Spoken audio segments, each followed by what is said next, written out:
Well, good afternoon. Thank you very much for coming to the workshop on overcoming test anxiety. As Jean had said, my name is Jeff Quan. I'm the Director of Counseling Services here at Eastfield. I'm going to give just a very brief commercial about that.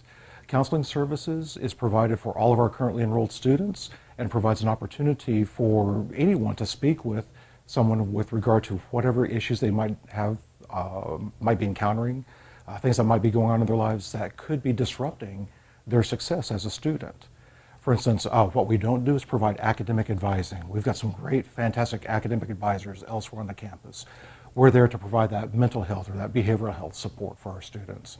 So if ever you feel that you have a need to talk with someone, bear in mind that what we would talk about is confidential. You've heard the phrase, what happens in Vegas stays in Vegas, right? Yeah, no, that's not true. What happens in Vegas winds up on YouTube. But now what happens in counseling center stays in the counseling center. You're protected by confidentiality. We're licensed mental health professionals, and we respect your confidentiality. And there's no cost for seeing a counselor as well. Okay? So that's my commercial. I'll keep it very short. Thank you very much for coming to the workshop on overcoming test anxiety.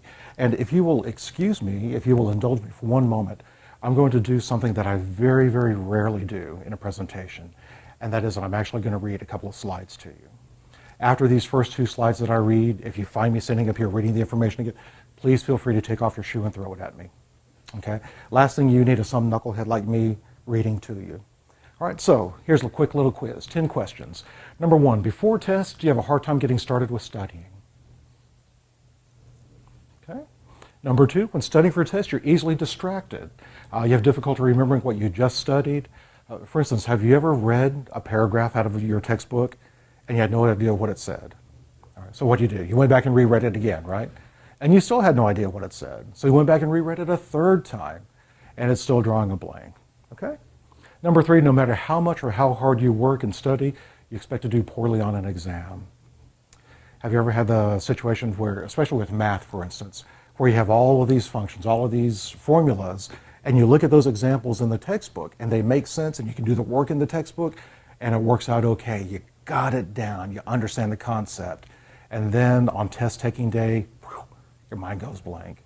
You did well on the daily stuff, but when it comes down to actually assessing you on it, we just get frustrated. Number four, when taking a test, you experience physical signs and symptoms of stress. For instance, sweaty palms, a rapid heartbeat, a difficulty breathing, profuse sweating, all those things that just say, oh, I'm all tensed up. Okay? And our test is almost done. Number five, when taking a test, you have difficulty understanding the instructions or the directions.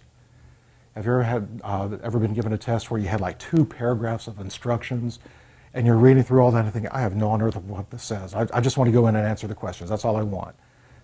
Okay. Number six, when taking a test, you have difficulty arranging your thoughts, especially when it comes to writing an essay. All right, so your test today is you're going to write a 5-paragraph paper on this, whatever this is. And if you and I were talking out in the hallway completely unrelated to the test, you could tell me so many different points about whatever that topic is. And now once you've been given a test on it, there go all the thoughts. Okay, that leads to the next one. When taking a test, you frequently draw a blank. Ever taken a test and you know it's got writing on it, but that paper just looks like it's white? I can see this and I have no idea what it says. My mind has gone blank. I'm now in Jamaica. I'm taking a little miniature vacation. Your mind frequently wanders from the test. Those little miniature vacations, when you go to Jamaica in your mind, that can be a good thing, unless you happen to stay in Jamaica throughout the entire test-taking time. That's not such a good thing. Okay. Number 9, you usually score lower on a test than you do on your daily work. Again, you can have all the preparation in the world, you understand it, you got it, it makes sense, and then when it comes time to be assessed and tested over it, you're just not remembering. You're just not getting it. Number 10, and after a test, sometimes you remember information that you could not remember while taking a test. Have you ever taken a test and you know the answer to the question, but you can't get the words for it? You can envision it in your mind. I know that the answer to that question is on page 53. It's in a blue box in the upper right corner of the page. It's the 3rd bullet point down. I can see it right there, but I can't pull the words out. Okay? Now, where I'm going with all this is to say that if you answered yes to 3 or more of those questions, there's a good indication that you probably have some test anxiety. Okay, so what I want to do in the workshop today is talk about some of the things that you can do before a test to reduce anxiety, some things that you can do during the test to reduce that test anxiety, and then do some things after the test to reduce test anxiety. All right, so I'm going to break it out between those three categories, and we'll talk a little bit more on that. All right, now, I said you could throw your shoe at me if I read any more slides to you. Let me ask your patience one more. Let me read this first bullet. Okay? Before tests, some of the things you can do to reduce anxiety. Number one, study. Do your best to learn the material. Study. Ask questions of your professors and your classmates. Study. Complete your assignments. Study. Do you see where I'm going with all this? Out of that first idea, what do you think is the most important thing to do? Study, right? Okay, so we're all in agreement that before tests, the best thing you can do to reduce anxiety is to study. Now let me ask you this question. Do you know how to study? And when I ask that of most students, when they think about it, they scratch their heads, they furrow their forehead, their brow, and they say, no, I was never taught how to study. I say, you know what, you're not alone. I think back to when I was starting off in college, and I didn't have any study skills. I was not taught how to study in public school. Elementary, middle school, high school, we weren't taught how to study. We were just taught to memorize information. And in college, I was struggling with some classes, and I asked a professor and a classmate, and both of them said, well, what you should do is get a highlighter and highlight the important parts of the textbook. I thought, that's a good study technique. That makes sense. But at the end of the semester, you know what my textbook looked like? Neon yellow highlighter, because I highlighted everything. I thought, if it's in the book, it's got to be important. So I was not taught how to study. And we found over and over again that the vast majority of college students have not been taught how to study. So if that is a position that you are in, let me encourage you to consider taking one or two courses. One is called Human Development 0092, HDEV 0092. It's called Student Success. And that course, one of the things, or several of the things that they teach in that course, is how to develop good study skills and to practice those skills during that semester so that you do develop that knowledge and the actions that will help you to be a successful student by using those study skills. Another course that you might consider taking is similar to that. It's called EDUC 1300, the Learning Frameworks course. Okay? Either one of those two courses might be very beneficial to help you develop study skills. Okay? Point number two, prepare and practice. Now, here's something that I teach my students frequently, that the key to learning is repetition. The more we repeat something, the more likely we are to record it in our brain and retain it there and then be able to retrieve it when necessary. Let me give you an example. How much is 2 plus 2? 4. 4? 4. Everybody agrees it's 4. How do you know that? Because that's what you were taught when you were this high. And your teachers didn't tell it to you just one time and say, okay, from now on, always know that 2 plus 2 equals 4. No, you practice that over and over and over and over again. Until nowadays, at this present age, you don't have to stop and think and count on your fingers or write it down and solve it mathematically. You know that 2 plus 2 equals 4 because you repeated it so many times throughout your life, it's now become second nature. And that's the key to learning. The more often we repeat something, the more likely we are to retain it, the more likely we are to record it, and to be able to retrieve it when we need to. Okay? Last bullet point says not to pull an all-nighter, don't cram for an exam. And here's why. You've probably heard that cramming doesn't work. However, actually not however, that is true. Research has shown, study after study after study has shown that pulling all-nighters, cramming for the last-minute exams, is not beneficial. It does not work. Here's why. When you cram, when you pull an all-nighter, you put all that information that you've just digested, and you've got it right here in your short-term memory. And short-term memory is good. We need to know what we know, and we need it right here so that we can put it down here. But say you've got your mind full of all this stuff that you've just studied for that test, and you walk in the classroom, you're prepared, you're ready to go, and somebody says, hey, how you doing? Did you happen to see the Kardashians last night on TV? Oh my gosh, can you believe that Miley Cyrus was doing this, that, and before you know it, they start shoving your mind full of all this garbage that has absolutely nothing to do with that test. And unfortunately, what happens is that when you got garbage coming in, you got garbage coming out as well. So all that stuff, all that cramming that you did and put in short-term memory, It's now gone out the window because it's been filled with all this other garbage. Okay? Cramming does not work. All right? So what about some things that you can do during a test to reduce anxiety? Number one, remain calm and put things in perspective that even though you may be feeling anxious, this is a normal feeling. It's a healthy feeling. It's what we do with it that can make a difference. You can control your thoughts and your emotions. So remain calm, all right, and put things in perspective. Relax because you are in control of your body. So when you check your pulse and you find your heart is beating 140 beats per minute because of this test, stop, take a breath, and actually we're going to practice some deep breathing exercises here in just a moment. Put things in perspective. This is only one test out of this semester for this course. You know what? This is only one test out of all the classes I'm taking this semester. You know what? This is only one test out of this entire academic year that I'm taking. This is only one test out of my entire collegiate environment. All of the classes that I will take throughout my formal academia, this is only one test out of that. And so it's not that big of a deal. When we put things in perspective, we're working with our mind to say, wait a minute, I'm in control of who I am. Now, this is one test, and I hope to do well on this test, but if I don't, that's okay. It's one test out of my entire career. Okay? Some things that you can do after an exam. If you have any questions that is just absolutely nagging at you, it's just pulling on your mind. The early example I gave, you can see the answer. It's on page 53 of the textbook. It's in a blue box in the upper right corner. It's the third bullet point, but you just can't visualize those words. And as soon as you turn in the test, as soon as you let go of that paper, boom, there comes that answer. Frustrating, right? Worse yet is if that answer doesn't come up that point, then go look it up after that stage.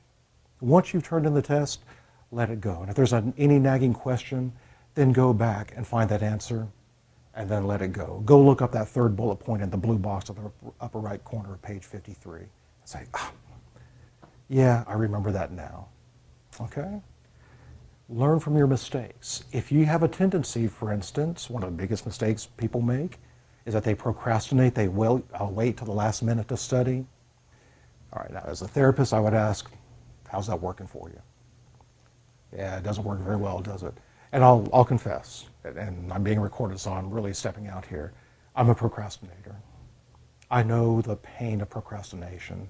And we can try to rationalize and say, well, when I'm under that crunch at that last minute, I've got all this creative energy coming through me, and so now I can knock out my thesis in 2 hours. No. It's just rationalization.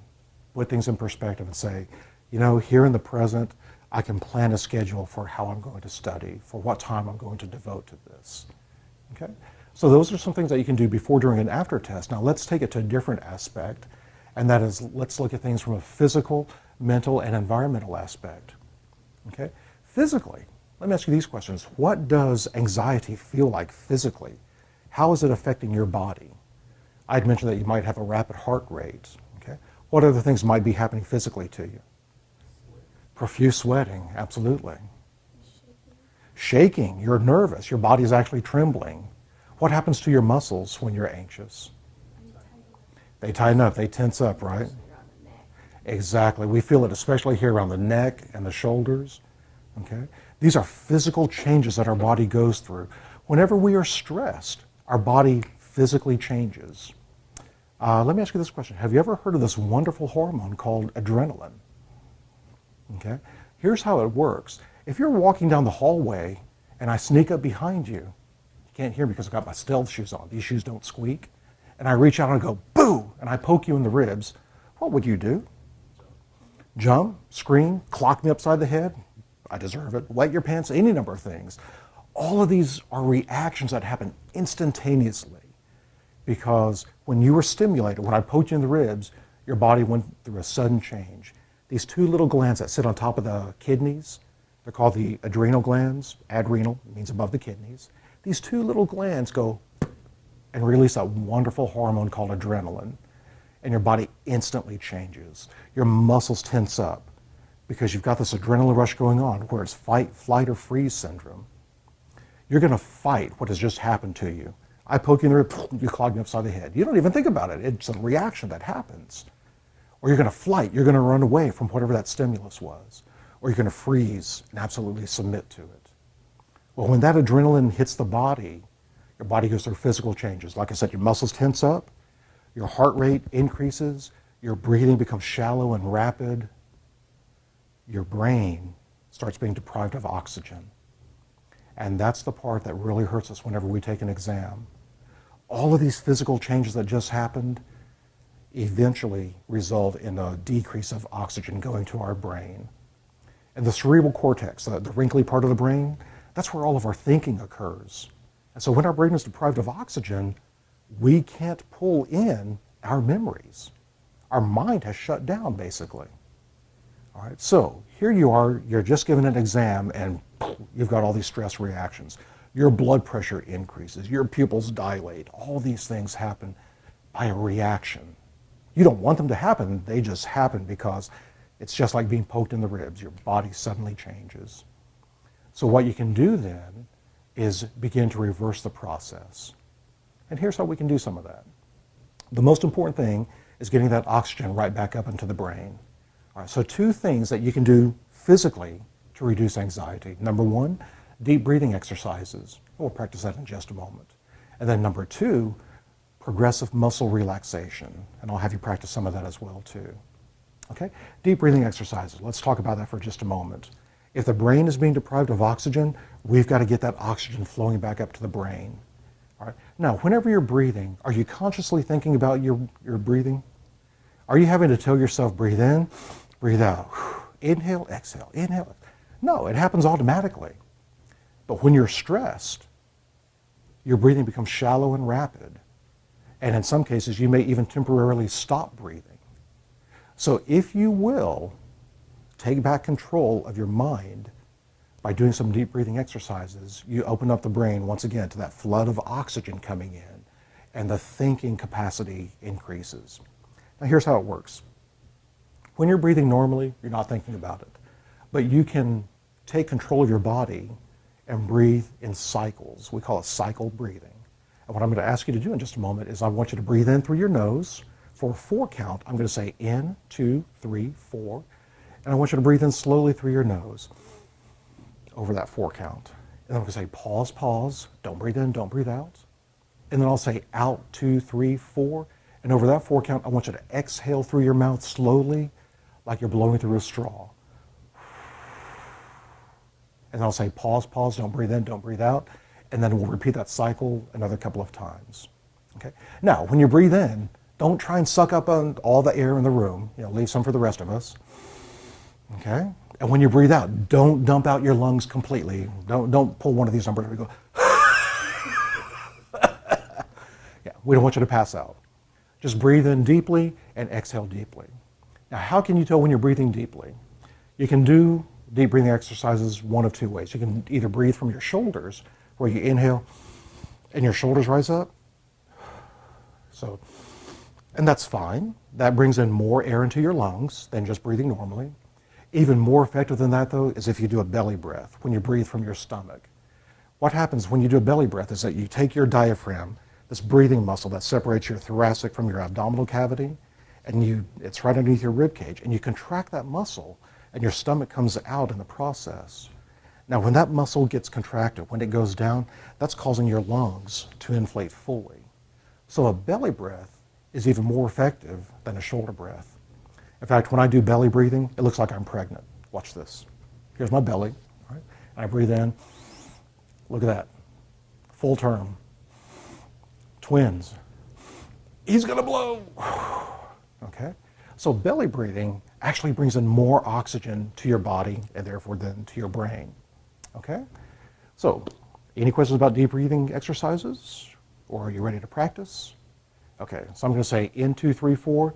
Breathe in slowly through your nose over that 4 count. And then I'll say out, 2, 3, 4. Breathe slowly out through your mouth like you're blowing through a straw. Ready? If you want to close your eyes, you're welcome to do so. Whatever's most comfortable for you. If you close your eyes, I promise I'm not going to sneak up and poke you in the ribs. That's not part of this group. Okay? Ready? In, 2, 3, 4. Pause, pause. Out, 2, 3, 4.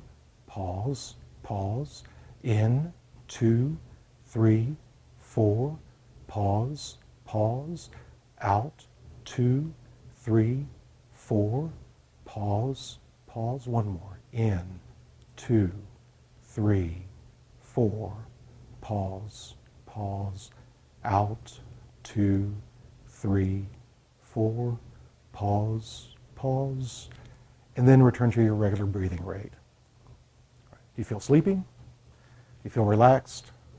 Are you going into a coma right now? No. Okay. The good thing about deep breathing exercises is that you can do them anywhere. Chances are no one will even know what you're doing. So don't worry about what you might look like in class. Everybody else is stressing out over the exam, and you're just breathing and you're clearing your mind so that you can recall all that information. No one's even watching you. Okay? Another thing that you can do physically to reduce stress is progressive muscle relaxation. Think about it this way. When you're stressed, when you're feeling anxious, what happens to your muscles? They tense up, don't they? They get tight.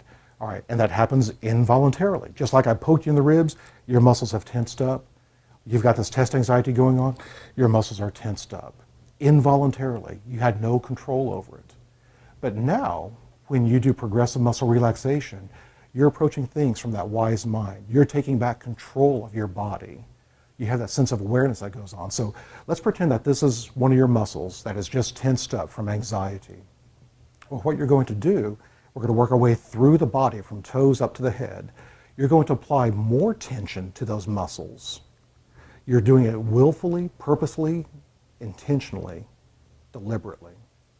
And when you release that tension that you just created, that underlying tension goes away as well too. All right? Now, it's progressive. We work our way through the body. So I'm going to start at the toes and work our way up through the body. What I'd like you to do then is follow along with me. And I'll use different parts of my body for demonstration purposes. For instance, my fingers right now are going to represent my toes. So I'd like you to take your toes at this time, and I want you to curl your toes in as tight as possible. Create as much tension right to that point where it hurts, and then release and relax. You might even want to wiggle your toes. And I want you to take your toes one more time and curl them in tight, tight, tight, tight, tight, and then release and relax. Release and relax. And after your toes, then go to your feet and your ankles. And I'm going to use my wrists for that purposes. And I want you to curl in your feet and your ankles and make them as tight as possible. When I do this, my ankles usually pop. Ow, ow. Actually, it feels good. So now I want you to take your feet and your ankles, and I want you to curl them in to that point and hold that tension. And then release and relax. Release and relax. And now take your ankles and your feet and curl them in one more time. Create that tension, and then release and relax. Release and relax. And now, after your feet and your ankles, then you go to your lower legs, your calf muscles. And so my forearms are going to demonstrate the calf muscles. I want you to take your calf muscles and make them in as tight as possible. Tight, tight, tight, tight, tight. Feel that tension that you can create purposely, willfully, deliberately, intentionally, and then release it the same way. Purposely, willfully, deliberately, intentionally. All right? Every time we go through a muscle group, we tighten them up twice. So now take your calf muscles and make them tight again. Tight, tight, tight, tight, tight. And then release and relax. Release and relax. All right? And after our lower legs, then we go for our thighs. I'm going to use my biceps and triceps for the upper legs. I want you to take your thighs, your quadriceps, your hamstrings, and make them as tight as possible. Tight, tight, tight, tight, tight. If I came by and I thumped you on your thigh right now, I would wind up hurting my finger because that's how much tension you're creating. Right to that point where it hurts, and then release and relax. Release and relax. All right, so with every muscle group, we tighten it up twice. So tighten your thigh muscles one more time. Tight, tight, tight, tight, tight. And then release and relax. Release and relax. Okay, now, here's 2 cents worth of information.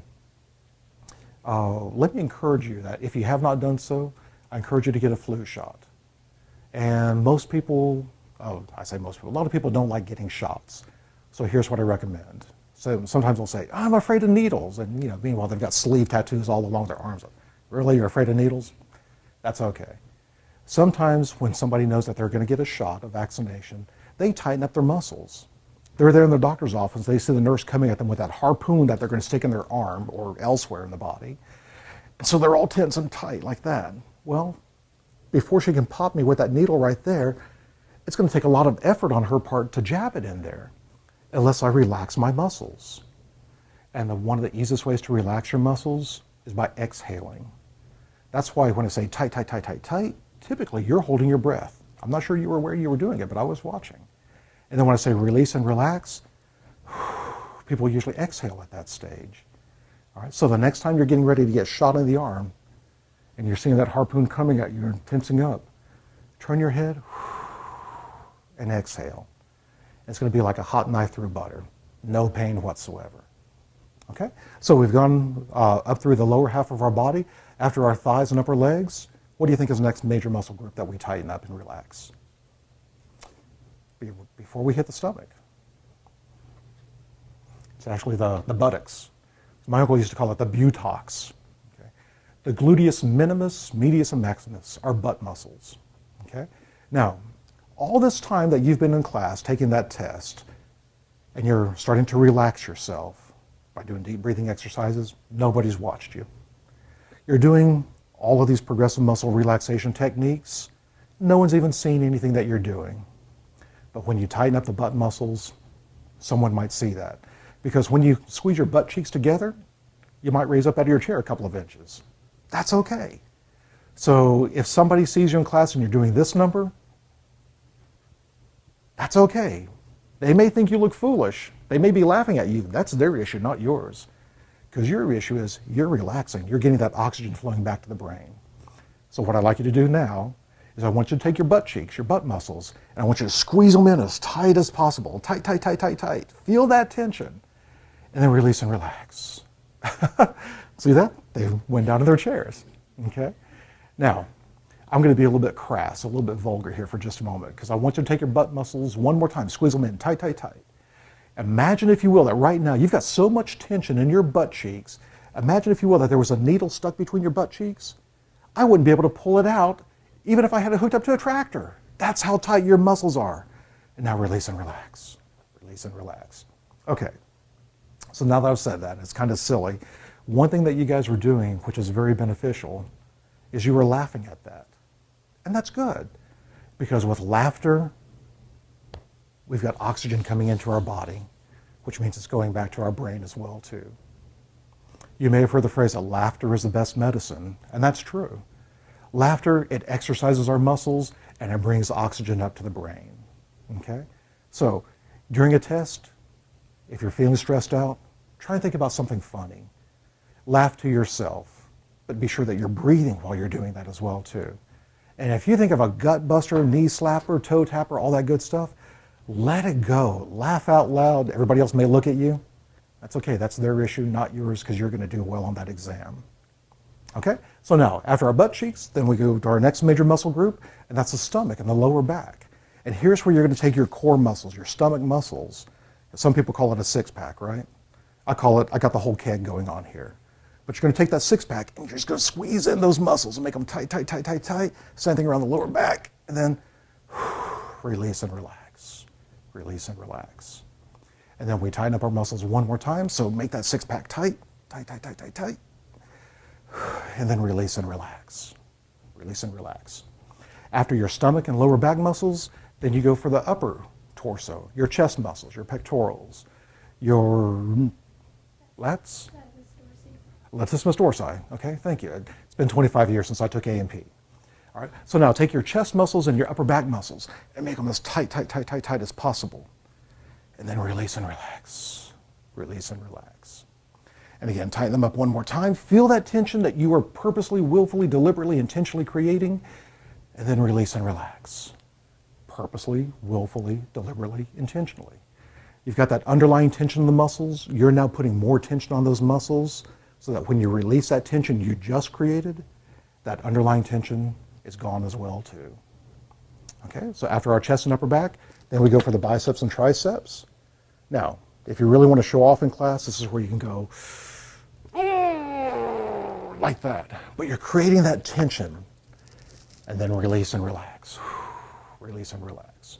And again, we tighten up our muscles one more time and then release and relax. Release and relax. And we're working all the way through our body, from the toes all the way up to the head. So after our upper arms, then we go for the forearms. So create that tension, tight, tight, tight, tight, tight, and then release and relax. Release and relax. Tie them up one more time, tight, tight, tight, tight, tight, then release and relax. Release and relax. And then we go to our hands and our fingers, and here's where you can make a fist. Now, I don't recommend that you pound on the desk in frustration. Save that for later on. All right, but make your fist, turn your fingers into a fist, tight, tight, tight, tight, tight. Feel that tension almost to the point where you're embedding your nails into your palms, point where you feel pain. And then release and relax and wiggle the fingers. Get that blood flowing, get that oxygen flowing through your body. Take your hands one more time, your fingers, your wrist, tight, tight, tight, tight, tight. And then release and relax. Release and relax.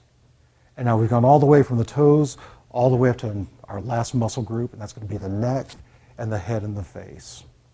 Now, if nobody saw what you were doing during all this time, no worries whatsoever. But here's where they might notice something. Because when you tighten your neck muscles, it looks like this. Pardon me just a moment for showing this.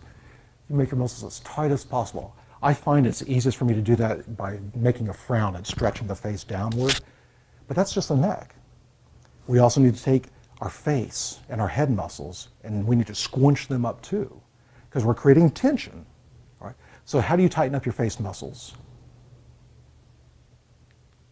Exactly. Exactly. Good. It's going to look silly like this. And then release and relax. And we take our muscles one more time, tighten them up one more time, and then release and relax. So it's release and relax. Now, at this point, your classmates might see that you're doing something. And they're thinking, what on earth is going on with those people? Are they having a stroke or what? Don't worry about what somebody else thinks or feels. That's their issue. Your issue is you're taking care of yourself. You're taking care of yourself physically. You're releasing that tension, that stress that you feel, that anxiety that has overcome your body. You're now taking control back of your body. So let them think and feel whatever they want to think and feel. You know that you're taking care of yourself. That's a good position to be in. Okay? So those are some physical things that we can do to release tension.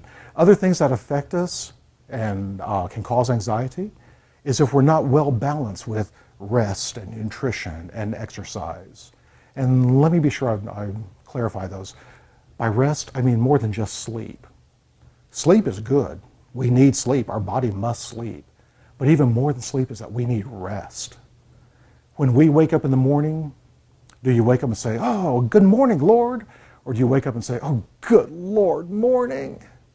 All right, so there's a difference between sleep and rest, and we need rest. Okay?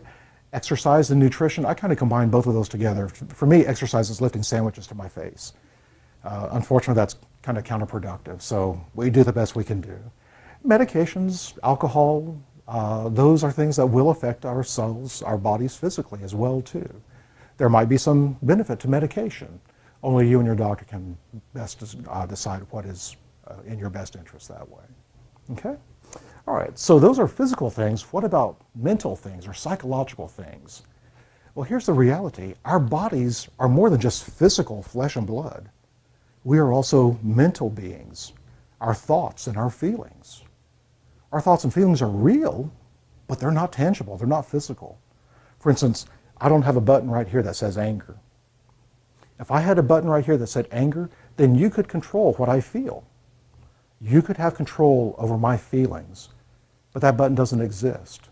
And if it did exist, then I darn well better have one that says happy, and a button that says sad and fear and conflict and confusion and every other emotion you can think of. But those buttons aren't real. Our emotions are ours. They are internal to us.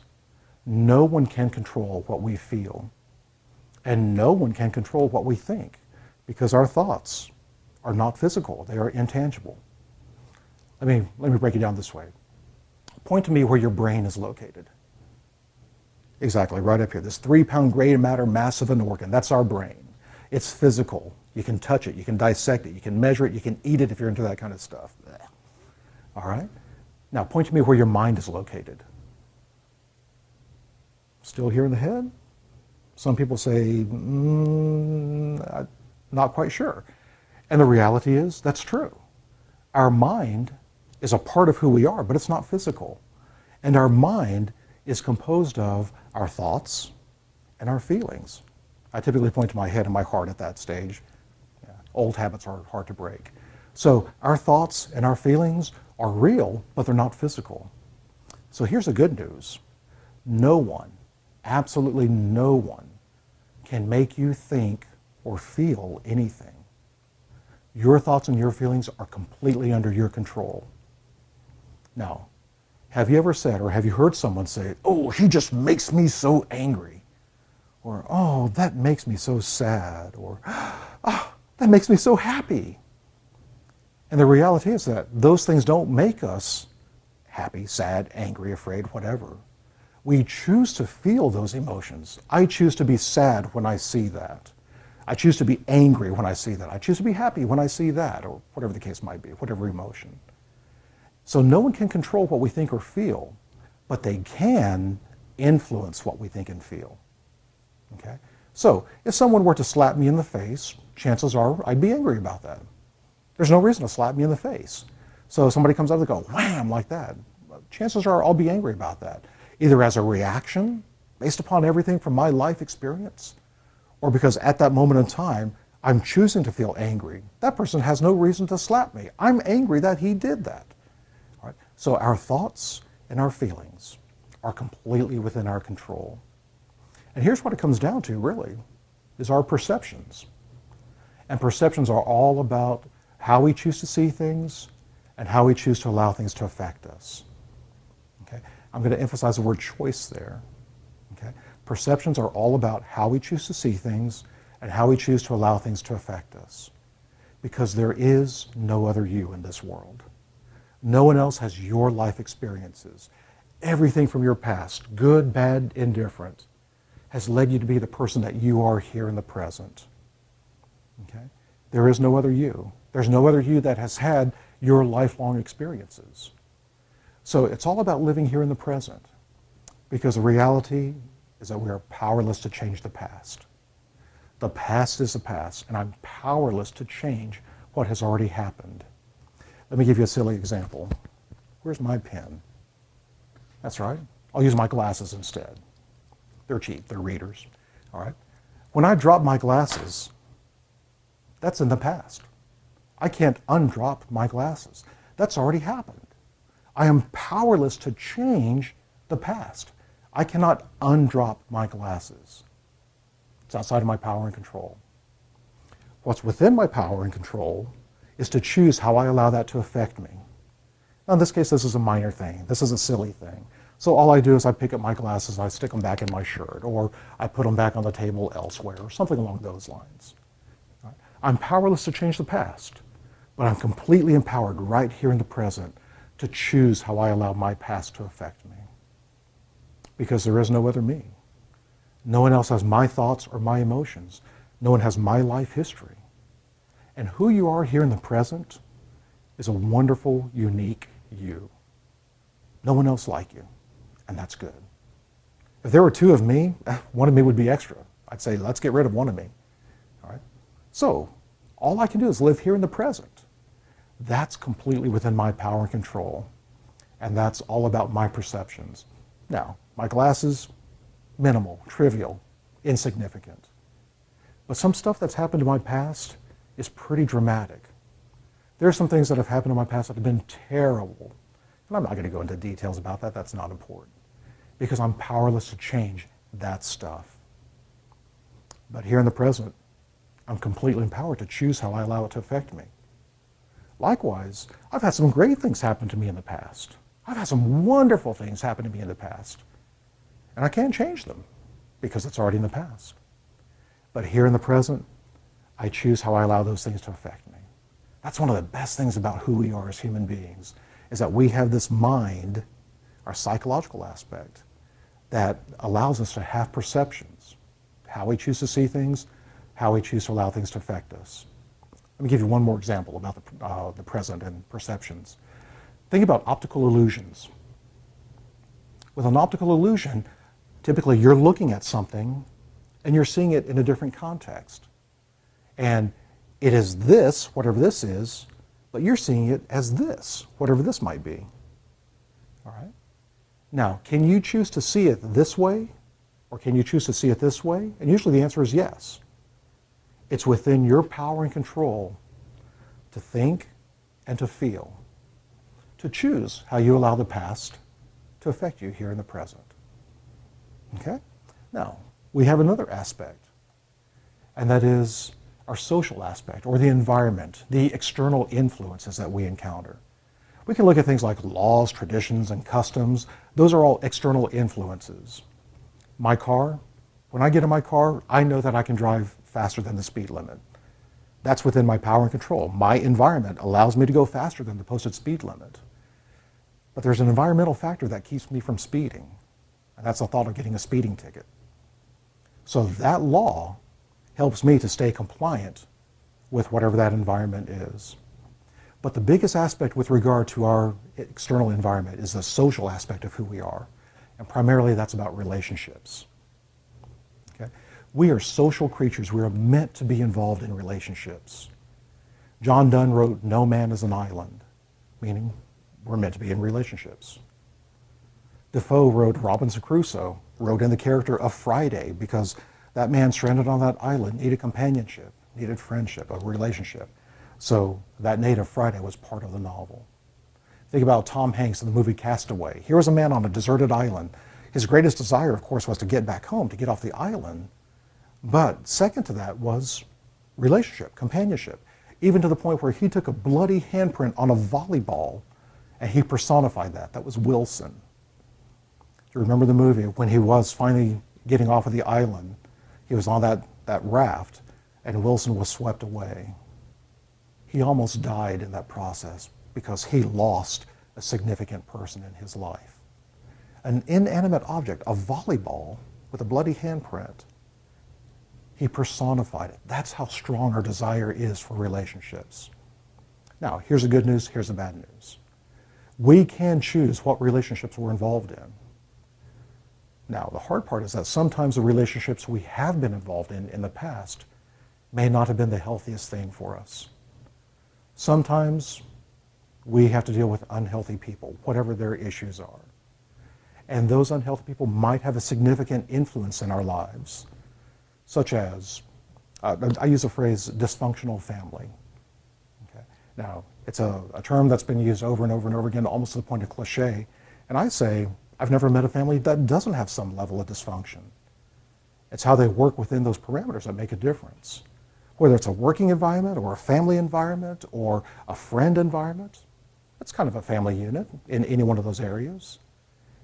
And in almost every area, there's some level of dysfunction. How we choose to allow that to affect us is what makes a difference. Can you change this person? And the answer is no. We're powerless to change someone. The only one we can change is ourselves. Now, we can influence that person, but we can't make them change. We have no control over what they think or what they feel because that's their life. But we can change who we are. And our thoughts and our feelings are ours. So that if this person in my life is toxic to me, this is an unhealthy relationship that just beats me down physically, mentally, verbally, emotionally, whatever the way, this is an unhealthy relationship.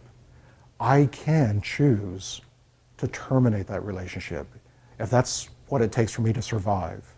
If I have to break away from this unhealthy relationship in order for me to take care of myself, then that's what I have to do. Otherwise, as I'm exposed to this toxicity, to this poison, to this relationship that is killing me, I'm not caring for myself. Ultimately, I won't survive. So let me encourage you this way. If you are involved in an unhealthy relationship, if there's someone who is toxic and poisonous to you, they're killing you in some form or fashion, if you can't change the person, and you can't, and the only one you can change is you, if that means setting aside that relationship temporarily, permanently, terminating it, if that's what it takes for you to take care of yourself and to survive, that's okay. Because there is no other wonderful, unique you. Okay? So here's one of the hard parts. Oftentimes, What would you feel like if you came in to take a test this morning, but you just had a fight with somebody significant in your life? Is your mind focused on the test at that time? No, absolutely not. All right. Something tragic. You're on your way in to take a test, and you run over your pet dog. I'm making this up. Okay. You've just lost someone or something significant. Your mind is going to be focused on that stuff at the moment. So when you're feeling that anxiety because of all these external influences coming in, give yourself permission to set aside those thoughts and those feelings temporarily. So that way you can focus on what's in front of you, that test. Now the key to setting things aside temporarily is that you give yourself permission to feel them later on. Let me give you a personal example. Years ago I was doing a presentation on grief. People who have survived significant losses in their life. And I was getting ready to go out and do this presentation. I was just overwhelmed with this feeling of sadness. I thought, what on earth is this? Where's it coming from? And I thought about it for a moment. This was just a couple of minutes before I was to walk out on stage. And I realized I was feeling sad about losing my sister. My sister had been killed in a car accident 25 plus years ago. And just as I'm getting ready to go out on stage, I'm overcome with that feeling of sadness about her loss. I thought, I can't do this right now. I can't feel this sadness right now because I'm getting ready to go out and do this presentation. So what I did is I gave myself permission to set aside those feelings temporarily. And literally, I took a deep swallow and I just kind of stuffed those feelings aside. I said, I'm pushing them aside for right now. I'll come back and address them later. And I went out, did a presentation, everything was great, yay, applause, applause, applause. And later on that evening, I was on my way home. I started getting this rumbling in my stomach, and I thought, man, where's that coming from? I'm not hungry. And I realized it was that grief that I had swallowed, figuratively speaking. I was starting to feel that sadness again. I said, okay, what I need to do now is I need to feel that. I'm giving myself permission to feel those feelings. I pulled off on the side of the road. I parked there on the shoulder, and I sat there in the car, and I cried for about 10 minutes. Wept, wailed, gnashed teeth, rended clothing, all that good stuff. No, not that far. But I cried. I gave myself permission to feel those emotions at that time. And after I was done, I cleaned up and kept on driving on my way home. So the key to it is, it's okay when we're feeling something, if it's not important to feel it at that moment in time, if it's intruding upon what we need to do at that time, it's okay for us to set that aside. Set aside those thoughts and those feelings, push them aside temporarily to take care of that higher priority, the test in this case. And then later on that day, give yourself permission to feel that stuff one more time. Okay? That is something that's within your power and control. All right, and I think that's going to take us, oh, I'm sorry, I'm a little bit behind on my slides. Okay, I'm going to take us to this slide, which will close us out here. If there's nothing else that you take away from this presentation, take away these three words: doing your best. Do your best. All right, there's three notes that go with it. Number one, you cannot do more than your best. You can't do your best and just a little bit extra. That doesn't make sense. You can't do your best plus 10% more. That's illogical. That's ill-defined. All right? Point number two, no one can expect more from you than your best. If someone expects more from you than your best, then that's their issue, not yours. All right? Let me give a silly example. If I expect Sarah to come up here to the front of the classroom and drop down into the front leaning rest position and knock out 500 push-ups, do you think that Sarah could do so? It's not going to happen. I don't think so. That's why I use a silly number like 500. Okay. Now, I expect Sarah to do 500 push-ups. And let's say that Sarah shows me up to be the smart aleck that I am. She says, okay, Jeff. She comes up here. She's on the table so that this can be recorded. And she starts busting a move. 1, 2, 3, 4, 5. I'm thinking, that's pretty good. That's about 5 more push-ups than I can do. And she goes to clapping push-ups. 6, 7, 8, 9, 10. I'm thinking, I'm impressed. I wonder if everybody else knows that Sarah can do this. She goes to fingertip diamond-shaped push-ups. 11, 12, 13, 14, 15. Okay, I'm pulling my jaw up off the ground at this stage. She's down there showing me to be the fool that I am. She's doing pinky push-ups. 495, 496, 497, 498, 499, and she collapses. Guess what? Sarah just failed my expectations. I expected her to do 500 push-ups, and she only did 499. She failed my expectations. Now, whose issue is that? Is that Sarah's issue or is that mine? That's my issue. Point number 2, no one can expect more from you than your best. If someone expects more from you than your best, that's their issue, not yours. Okay? And then the third point that goes with doing your best. The reality is that sometimes our best is just not good enough for that situation, but it is good enough for you. Let me give you a real life example. I used to be a paramedic. I've been teaching CPR classes for 23 years now. And despite the tens of thousands of students that I've taught over the years, the number of times I've done CPR in real life, the next time I do CPR on someone, I can be doing my best. It is textbook letter perfect CPR. American Heart Association would be there with cameras saying, that's excellent CPR, that's the model, that's what CPR should be like, not a single thing wrong with it. And that person that I was working on remains dead. I did CPR. I did excellent CPR. I did perfect CPR, not a single thing wrong with it. And that person remains dead. There was nothing else I could have done. I did my best, and it wasn't good enough for that situation. But it is good enough for me. Just what else could I do? So the reality is that sometimes our best just isn't good enough for that situation, but it is good enough for you. Okay? So take these 3 words with you. Implant them in your mind. I'm now asking you, because I can't force you, but I'm now asking you to think on these things. Let them be part of who you are. And as you find that balance in your life between the physical and the mental and the social, and things that you can do before a test, during a test, and after a test to reduce anxiety, if you'll practice these things, put these things in perspective, give yourself permission to be who you are, I pretty much guarantee you'll find yourself as a success.